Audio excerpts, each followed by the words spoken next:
On today's episode, we are going to be looking at the story of our unfaithfulness from a different angle. The last few weeks, we've been talking about the mind of the adulterer, inside the mind of an adulterer. And today, we are going to shift and look at inside the mind of the betrayed. Stay tuned. Hey guys, welcome back to another episode of the Redeemed Marriage Podcast. Rusty and Heather Bryant are here with you and glad to be back with you for another episode.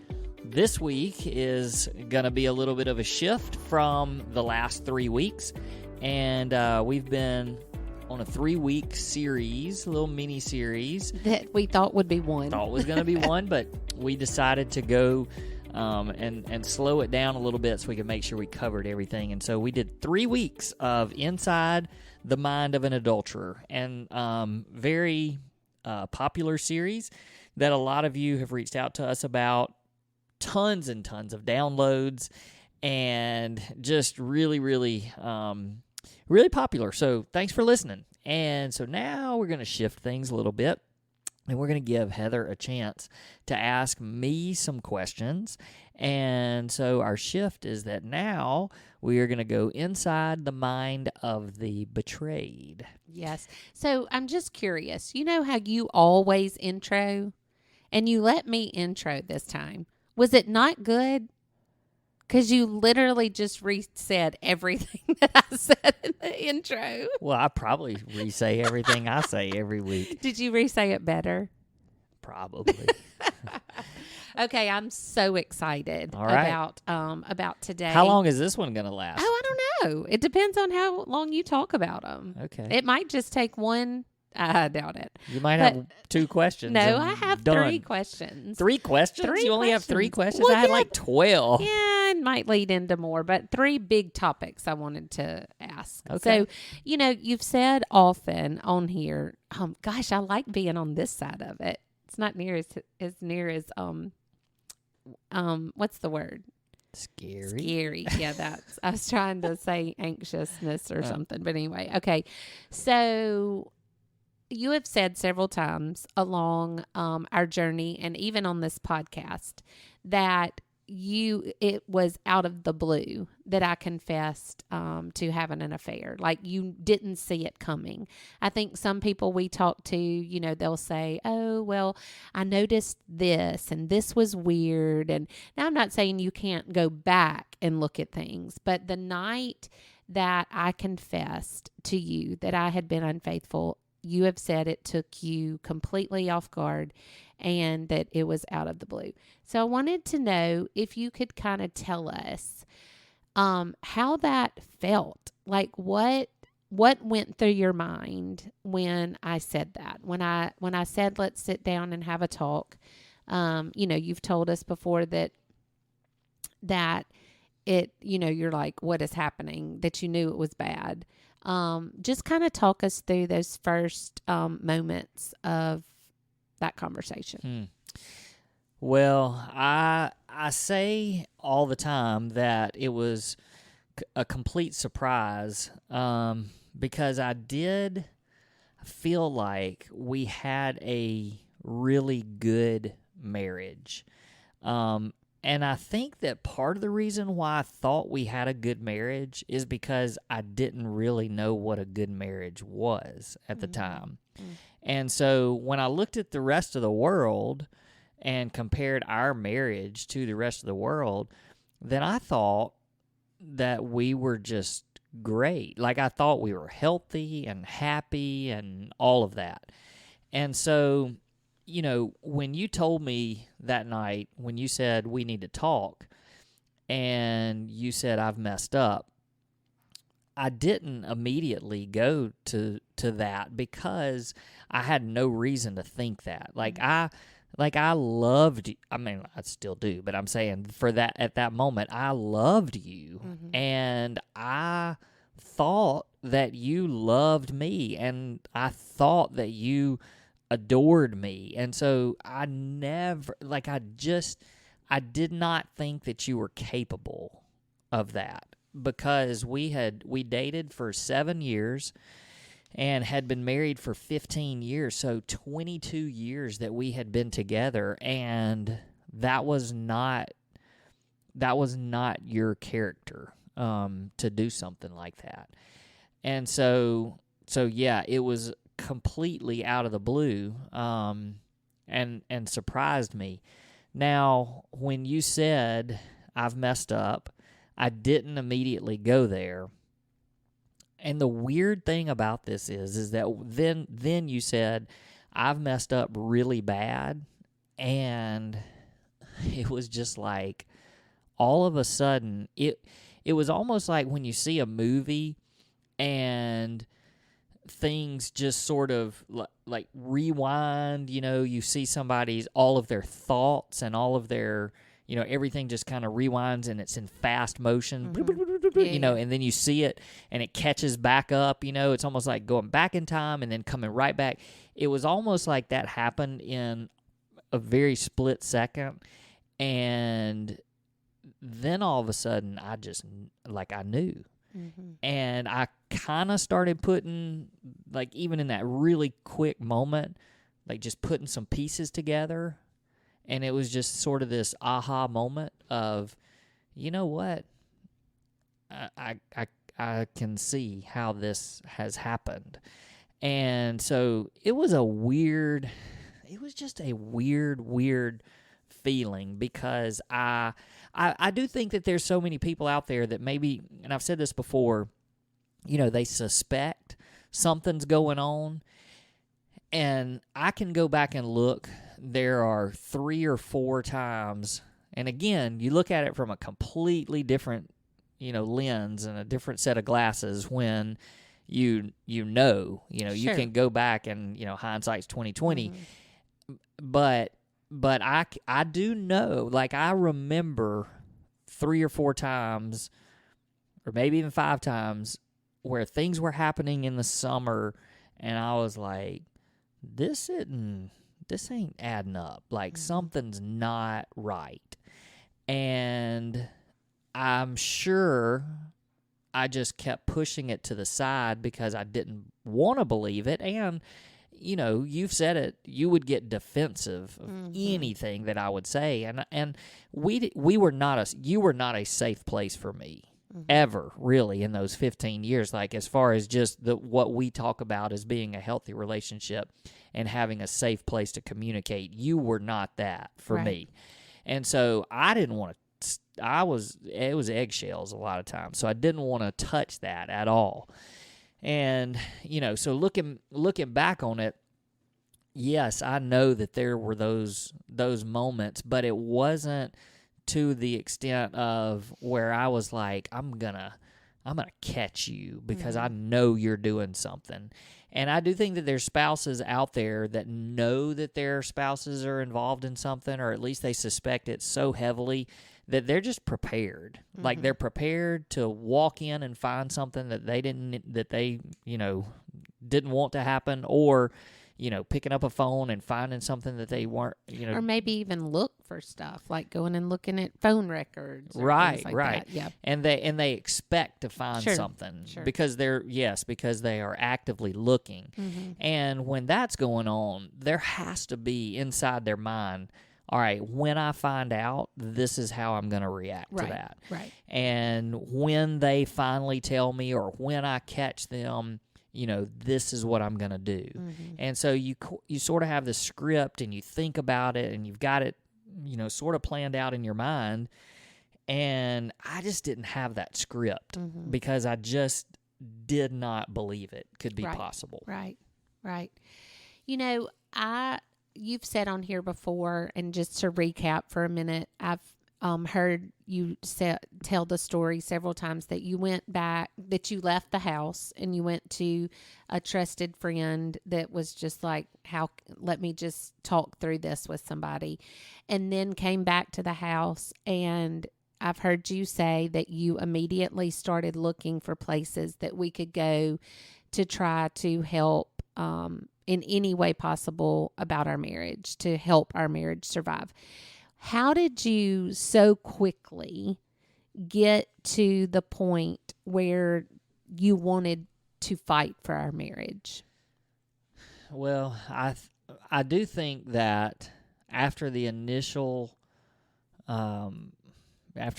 shock and my reaction, I know that I asked you some questions and got, enough details to where I could, put some actual substance to what you were saying. It just wasn't some words. There were actually names. That I knew what was involved, and that kind of thing. Knew the extent of it at least, and so I was mad. And I remember trying to express my anger, and I didn't. It was just so much of a fog. Like I didn't know how to respond. And so I ended up just like, I'm leaving. And I think that there was this element of leaving. Some of it was that I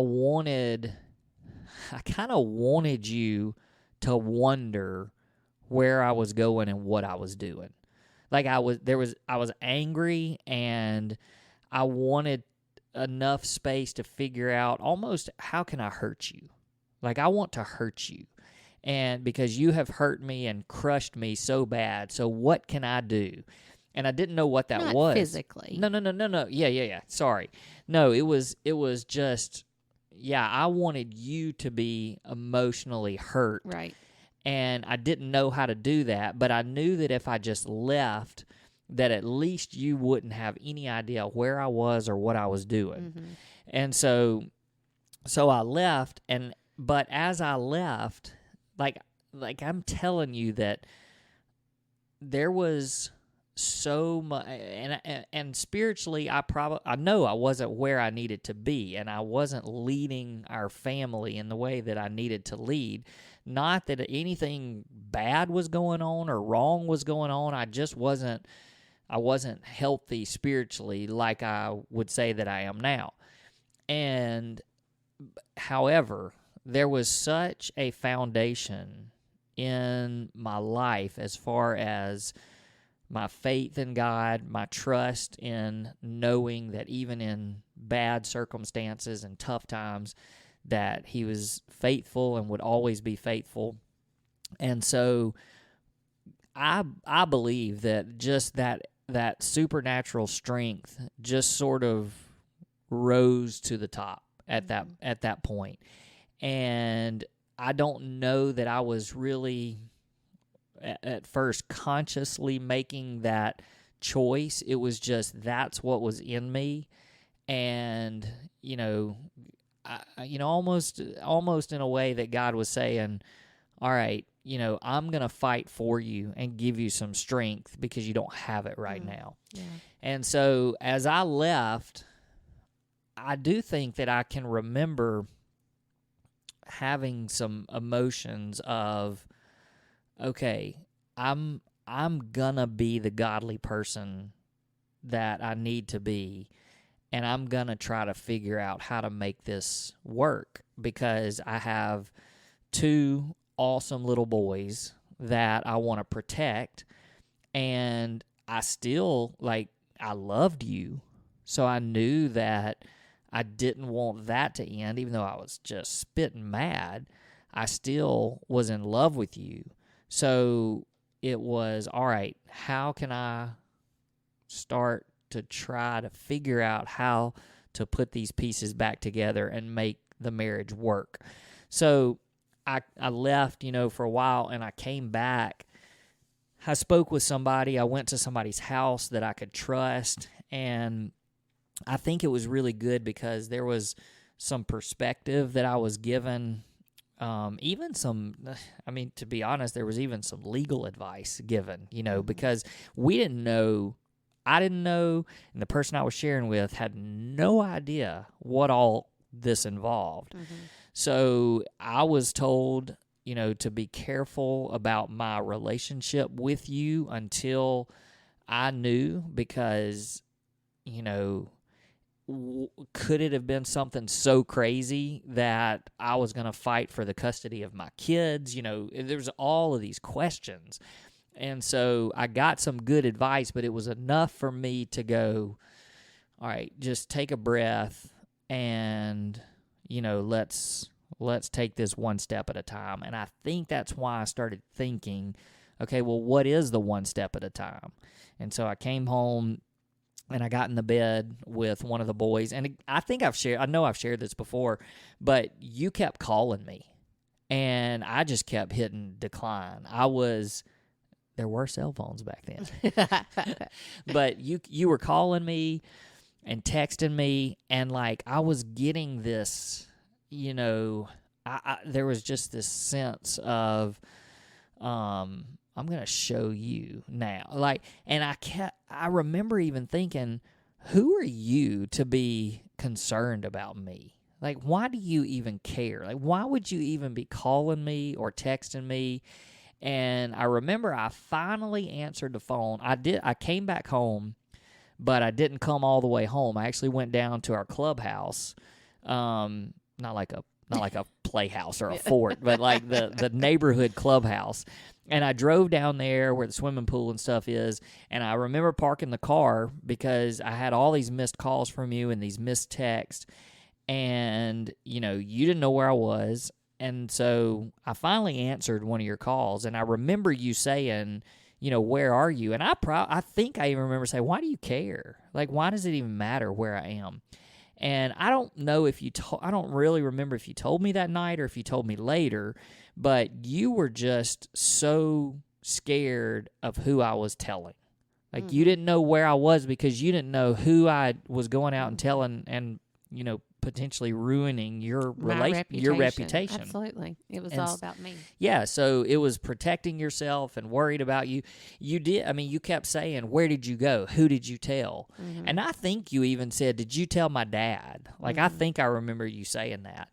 And so I ended up coming back home, and I didn't want to look at you. I was disgusted by you. I was so angry.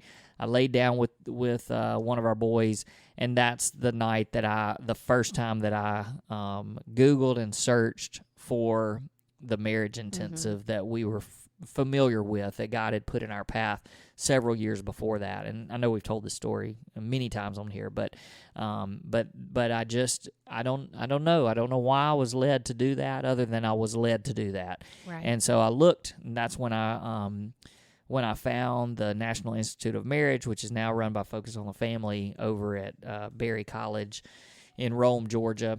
And and so I just that gave me a little bit of hope, because I knew that there was a step, like there was something to shoot for. Right. One of the questions that I wanted to ask is, was there ever a time that, especially in these early days, that you felt like it was your fault? Did you ever try to make it make sense in the fact of, what did I do to make that happen? I don't know that I don't think that I ever thought that I had done something to make you do this. Honestly, I was pretty, not in a cocky way by any means, but I was pretty confident in the husband that I was, and especially the father that I was. Mm-hmm. And so,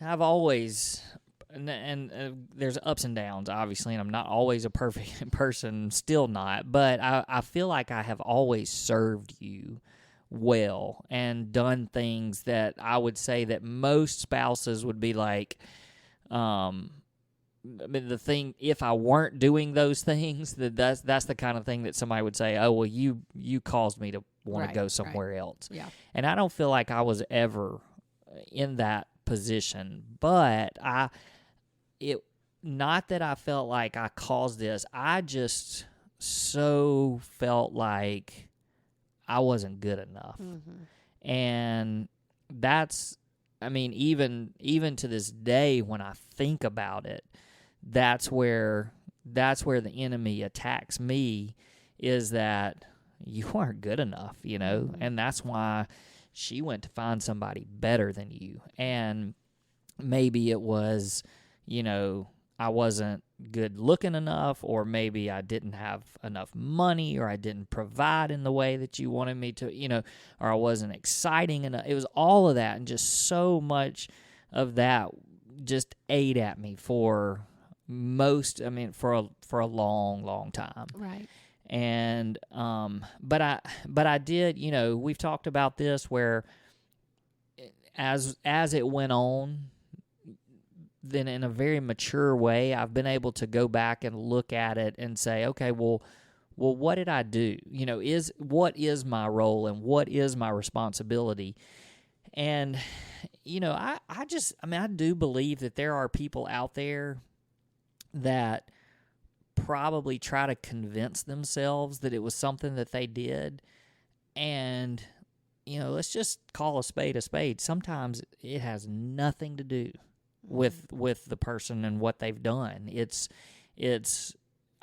as much as you can say 100% the heart of the other person. And yeah, you're about to say something. Well, because I just wanted to speak into that a little bit, because I think that the reason why I asked that question is I think that it would be a natural tendency for somebody to think, well, gosh, I must have done something. It's my, I pushed her into the arms of somebody else. And I think you nailed it when you said that, you were very confident in your role as a husband and a dad and a provider. And for somebody like you, who we might have listeners be like, yeah, but that's, I wasn't that good at that. It doesn't matter. Mm-hmm. It does not matter how good you are at being a husband, or how good you were at being a provider, or how good you are at being a father. There's nothing you could have done that would have given me an excuse to do what I did. Mm-hmm. And that's what, I asked that question because I wondered still if there's any part of you that thinks, oh, it was my fault, or I caused it, or I wasn't good enough. And of course, what you just said, that's how the enemy attacks you. But there's so many people out there that I just want to hear that, there's not an excuse mm-hmm. for your spouse to be unfaithful. Mm-hmm. No matter what you've done, no matter you're lacking, or your quote, what you just said, not being good enough, that's not on you. Mm-hmm. Of course we need to be better, and of course we need to try, and of course we aim to be the best spouse we can be, but ultimately it is all the person who chooses to be unfaithful. It's on them. Well, I think, though, that there's probably some people that maybe it makes it a little bit easier, too, if they do recognize that I'm not really a very good spouse, and they can at least look at it and go, I can understand why mm-hmm. why my spouse might have gone looking somewhere else, and I think there's plenty of people out there that get to that point. And like you said, no one should get to that point where they're saying that, because mm-hmm. there is no excuse. And I guess the reason why I'm saying that is because there are people out there that I don't think that you need to make up reasons to be the one that's responsible, and sure. and try and let's be honest, you certainly don't need to.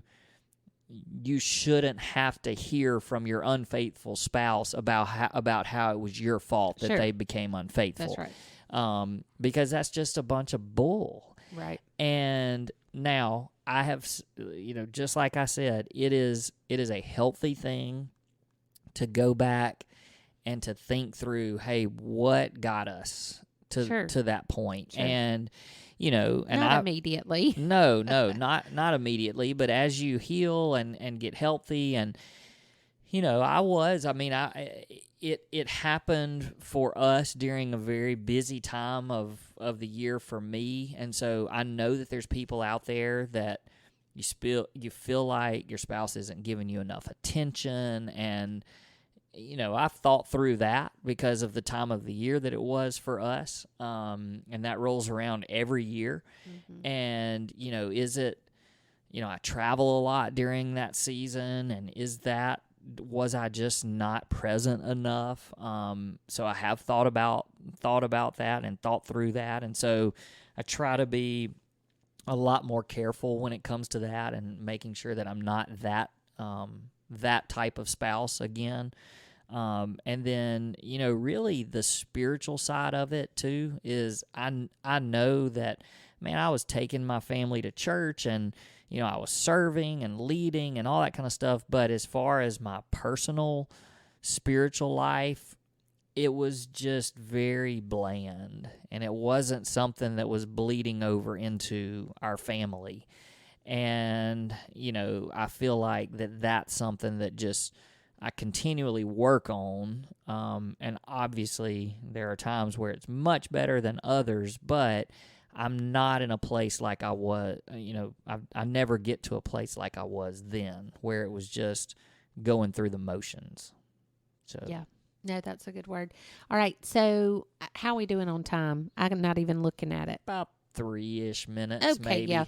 Okay. So my last question, or it's not the last question, it's kind of the last topic, is on forgiveness. Because, and I don't think we can do that in 3 minutes. No, so, probably not. And I think that is a vital part of being in the mind of the betrayed, is how you get from the absolute mess we were in, to confession, to the hurt, to all of the things that we've talked about on this episode. How did you get from there to forgiving me? And not only the moment of forgiveness, but the day-to-day choice that you make of forgiveness. And I just think that because of the popularity of the last 3 episodes, we know that this is a topic that people need to hear. And I don't want to just zip through forgiveness, because to me, it is the most powerful part of our story. Because if you had not been able to forgive me, we wouldn't be where we are. And then not only that, but it's such a beautiful side-by-side parallel picture of Christ's forgiveness for us. And I just think that that's too important to try to tie a pretty bow on in 3 minutes. So can we talk next week about the forgiveness of the betrayed? Sure. Is that gives me time to think about forgiveness. See, look how nice I am. You didn't do that for me. You sprung them all the questions on me. No, that's great. We can definitely. I think that is a big topic when it comes to couples trying to heal from unfaithfulness. I know that we get it all the time in our direct messages and emails and stuff, where people just say, I'm having a hard time forgiving. I can't get past this. I need, how do I move on? So maybe we can talk through that a little bit next week and help you guys. Yeah. So, all right. Thank you for being so open and transparent, and of course, it's no fun to go back and live through that again.